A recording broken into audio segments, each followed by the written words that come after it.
أعوذ بالله من الشيطان الرجيم. بسم الله الرحمن الرحيم.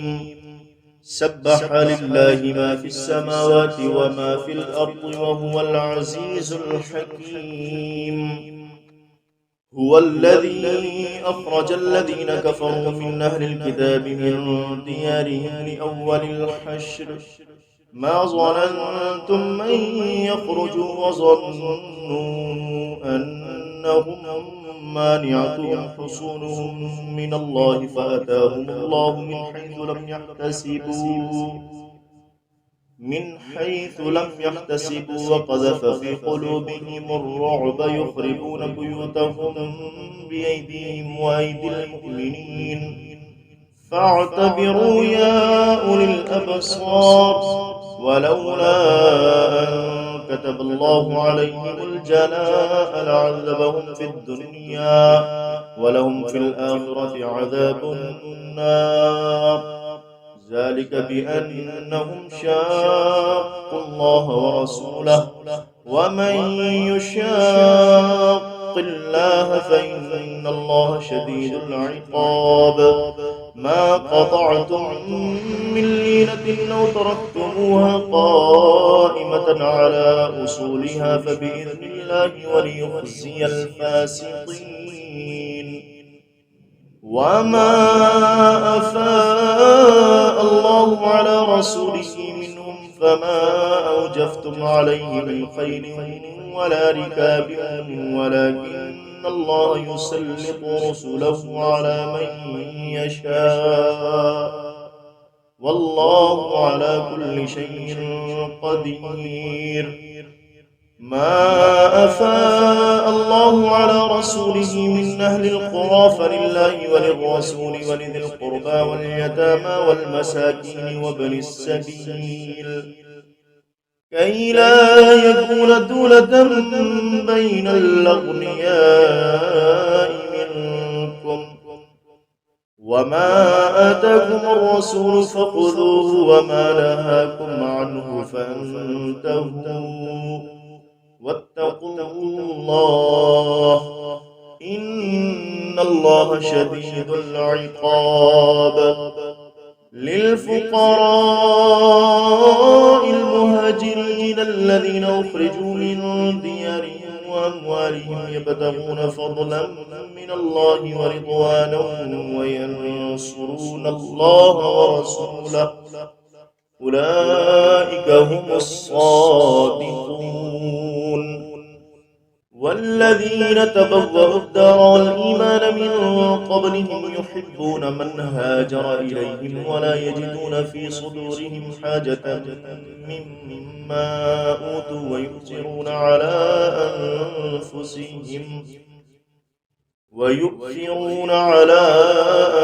أنفسهم ولو كان بهم خصاصة ومن يوق شح نفسه فأولئك هم المفلحون والذين جاءوا من بعدهم يقولون ربنا اغفر لنا ولإخواننا الذين سبقونا بالإيمان ولا تجعل في قلوبنا غلا للذين آمنوا ربنا إنك رؤوف رحيم ألم تر إلى الذين نافقوا يقولون لإخوانهم الذين كفروا من أهل الكتاب لئن أخرجتم لنخرجن معكم ولا نطيع فيكم أحدا أبدا وإن قتلتم لننصرنكم والله يشهد إنهم لكاذبون لئن أخرجوا لا يخرجون معهم ولئن قتلوا لا ينصرونهم ولئن نصروهم ليولن الأدبار ثم لا ينصرون لأنتم أشد رهبة في صدورهم من الله ذلك بأنهم قوم لا يفقهون لا يقاتلونكم جميعا إلا في قرى محصنة أو من وراء جدر بأسهم بينهم شديد تحسبهم جميعا وقلوبهم شتى ذلك بأنهم قوم لا يعقلون كمثل الذين من قبلهم قريبا ذاقوا وبال أمرهم ولهم عذاب أليم كمثل الشيطان إذ قال للإنسان اكفر فلما كفر قال إني بريء منك إني أخاف الله رب العالمين فكان عاقبتهما أنهما في النار خالدين فيها وذلك جزاء الظالمين يا أيها الذين آمنوا اتقوا الله ولتنظر نفس ما قدمت لغد واتقوا الله إن الله خبير بما تعملون ولا تكونوا كالذين نسوا الله فأنساهم أنفسهم أولئك هم الفاسقون لا يستوي أصحاب النار وأصحاب الجنة أصحاب الجنة هم الفائزون لو أنزلنا هذا القرآن على جبل لرأيته خاشعا متصدعا